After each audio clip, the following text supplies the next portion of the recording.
Ndërkohë një vajzë e prekur nga HPV-ja e cila trajtohet nga mjeku dhe përcillet, a mund të planifikoj një shtatzani apo duhet të pres deri në shërimin e plotë?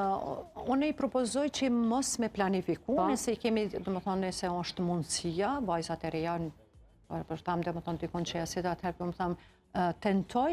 që mos me tentu për shtatzani. Po në anën tjetër, nëse e kam unë një paciente e cila o shtatzon edhe është infektume me human papilloma viruset, nuk e ndërprejnë shtazani. Nuk e ndërprejnë shtazani, po mundomi me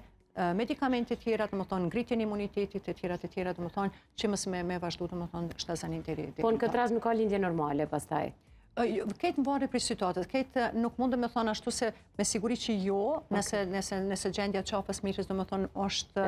është e dëmtume, se edhe vetë procesi i lindjes, të më thonë, njani prej faktorë ose riziceve, ose gratë që janë më të rizikuara për kancerin e qafës mirës, janë edhe gratë që kanë pas lindje ma shumë, sepse qatë procesit normal të lindjes, në më thonë, dëmtohet qafa mirës edhe të ato qërizat nuk kanë mundësi mu regeneru. Ashtu që edhe në këtë rast, për shumë nëse është azon, edhe është infektume me human papilloma virusa, për me mësmelendu qafën e mirës, ma shumë e referona një lindje me prirës cesariane.